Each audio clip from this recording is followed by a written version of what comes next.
직장에서 누군가 때문에 기분이 상하고 에너지가 전부 소진되는 경험 다들 한 번쯤 있으시죠? 오늘은 바로 그 골치 아픈 문제에 대한 해법, 또라이 제로 조직을 만드는 법에 대해 아주 속 시원하게 파헤쳐 보겠습니다. 회의 끝나고 나면 막 밀려오는 그 찝찝함, 모멸감 다들 느껴보셨을 겁니다. 이게 그냥 오늘 기분 별로네 하고 넘길 일이 아니더라고요.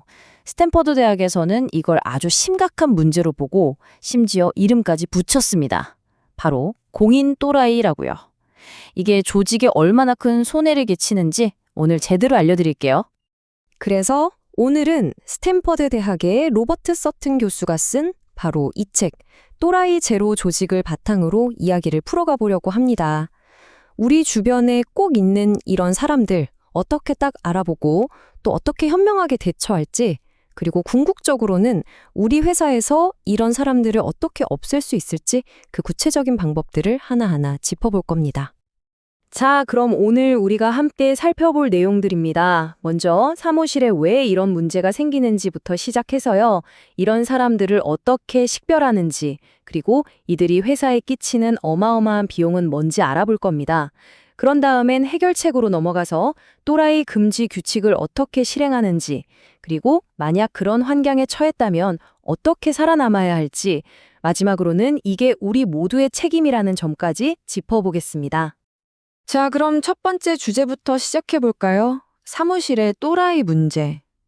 도대체 우리가 말하는 이 또라이라는 게 뭘까요? 서튼 교수는 이걸 아주 명확하게 정의하는데요. 그냥 좀 까칠하거나 기분 나쁜 동료랑은 차원이 다른 문제라고 딱 잘라 말합니다. 바로 이겁니다. 공인 또라이. 핵심은 뭐냐면 일시적인 게 아니라 지속적으로 그런다는 거예요. 그리고 더 중요한 건 타겟이 주로 자신보다 약한 사람이라는 거죠. 어쩌다 한번 실수로 무리한 말을 하는 사람하고 약자만 골라서 계속 괴롭히는 사람은 완전히 다른 부류라는 겁니다. 이 둘을 헷갈리면 문제의 본질을 놓치게 되는 거죠. 그렇다면 그냥 저 사람 좀 별로야 하는 막연한 느낌을 넘어서 이걸 좀 더 객관적으로 진단할 방법은 없을까요? 네, 있습니다. 서튼 교수가 아주 명확한 진단 도구를 제안하는데요. 한번 같이 보시죠. 바로 서튼의 2단계 테스트입니다. 아주 간단해요. 첫째, 그 사람이랑 얘기하고 나면 기분이 어떠세요? 막 억압받고 굴욕감 느끼고 에너지가 쏙 빠져나가는 느낌이 드나요? 그리고 둘째, 그 사람이 유독 자기보다 힘없는 사람한테만 못되게 구나요? 이 두 가지 질문에 모두 네라는 답이 나온다면 거의 확실합니다. 서튼 교수가 말하는 공인 또라이를 상대하고 계신 겁니다. 이 목록을 보면 또라이의 행동이 결코 막연한 게 아니라는 걸 알 수 있어요.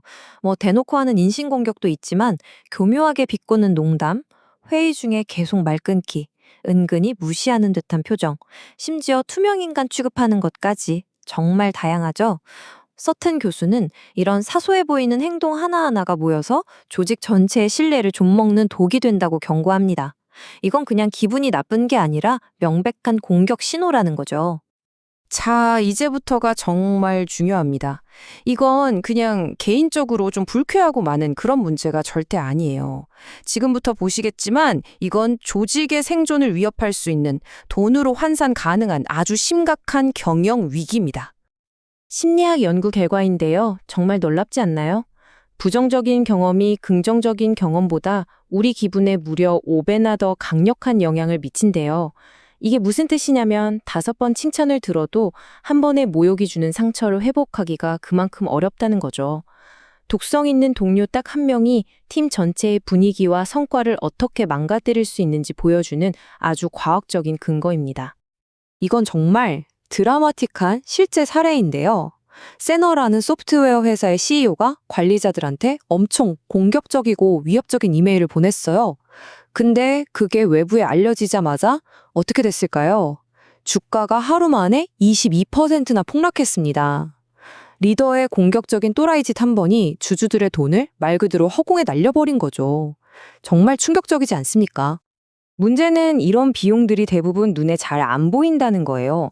직원이 그만두고 소송이 걸리고 팀원들 창의력이 떨어지는 거, 이게 다 돈인데 회계장부에는 잘 안 잡히잖아요. 그래서 서튼 교수가 또라이 총비용, 즉 TCA라는 개념을 만든 겁니다. 리더들이 이 문제의 파괴적인 재정적 임팩트를 숫자로 똑똑히 보게 만들려는 거죠. 아니, 이렇게나 엄청난 비용을 치르는데 왜 많은 회사들은 이 문제를 그냥 내버려 둘까요? 정말 미스터리죠. 자, 이제부터는 이 악순환의 고리를 끊어내고 서로 존중하는 문화를 성공적으로 만든 조직들은 도대체 어떻게 하는지 그 구체적인 실행법, 또라이 금지 규칙에 대해 알아보겠습니다. 사우스웨스트 항공의 이 사례는 정말 많은 걸 시사합니다.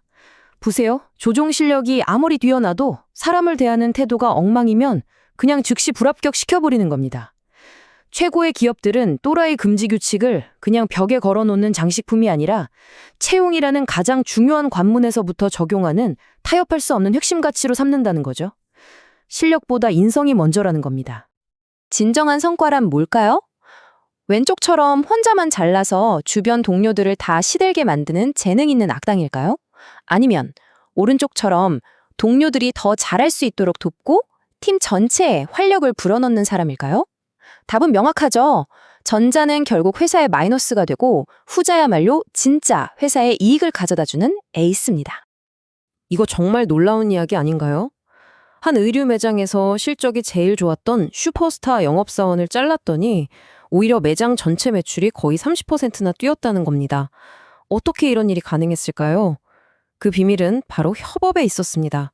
그 슈퍼스타가 사라지니까 그동안 그의 눈치를 보며 억눌려 있던 나머지 팀원들이 드디어 마음 편하게 서로 돕고 정보를 공유하면서 각자의 잠재력을 100% 발휘하기 시작한 거죠. 자, 그런데 만약에 우리 회사가 이런 또라이 금지 규칙 같은 게 없다면 어떻게 해야 할까요? 그냥 당하고만 있어야 할까요?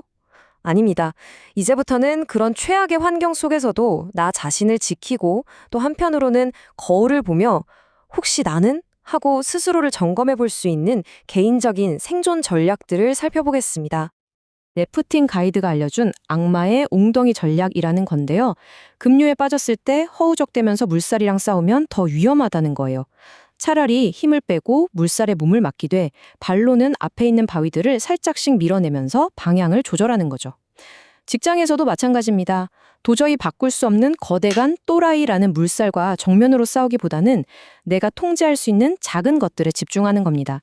예를 들면 그 사람과의 접촉을 최소화하거나 대화 시간을 의도적으로 짧게 가져가는 것만으로도 내 감정 소모를 엄청나게 줄일 수 있죠. 이게 바로 현명한 생존법입니다. 그리고 어쩌면 가장 어려운 질문이 남아 있습니다. 바로 나 자신을 돌아보는 거죠. 서튼 교수는 이런 나쁜 행동이 감기처럼 전염된다고 경고해요. 나도 모르게 어떤 특정 상황이나 특정 사람 앞에서 내 안에 또라이가 스멀스멀 기어나오지는 않나요? 스스로 어떤 때 화가 나고 무례해지는지 그 유발 요인을 아는 것만으로도 변화는 시작될 수 있습니다. 자, 이제 마지막으로 이 모든 것을 관통하는 가장 근본적인 교훈을 살펴보겠습니다. 좋은 직장을 만드는 건요, 절대 사장님이나 팀장님만의 일이 아니라는 겁니다. 한 레스토랑이 있었어요. 그런데 한 손님이 들어와서 분위기를 완전히 망치고 있었습니다. 직원들한테 막말을 하고 다른 손님들한테까지 시비를 거는 거죠. 맑은 물에 먹물 한 방울이 퍼지듯이 그 사람 하나 때문에 식당 전체가 순식간에 불편하고 긴장된 공기로 가득 찼습니다. 바로 그때였습니다. 식당 주인이 아니라 다른 테이블에 앉아있던 평범한 손님 한 명이 그 남자에게 다가가서 이렇게 말했어요. 실례합니다만 제가 지금 또라이에 관한 책을 쓰고 있는데 선생님께서 13장에 완벽하게 어울리실 것 같네요. 그 순간 식당 안에 모든 사람들이 빵 터졌고 무례했던 남자는 얼굴이 빨개져서 조용히 자리를 떴다고 합니다. 이 이야기가 우리에게 주는 메시지는 분명하죠. 존중의 문화를 지키는 힘은 직급에서 나오는 게 아니라 용기 있는 보통 사람 한 명의 행동에서 나올 수 있다는 겁니다. 그래서 마지막으로 이 질문을 여러분께 드리고 싶습니다. 더 존중받고 존중하는 직장을 만들기 위해 바로 내일부터 내가 할 수 있는 작은 행동 한 가지는 무엇일까요? 기억하세요. 위대한 변화는 언제나 거창한 구호가 아니라 우리 각자의 아주 작은 선택에서부터 시작됩니다.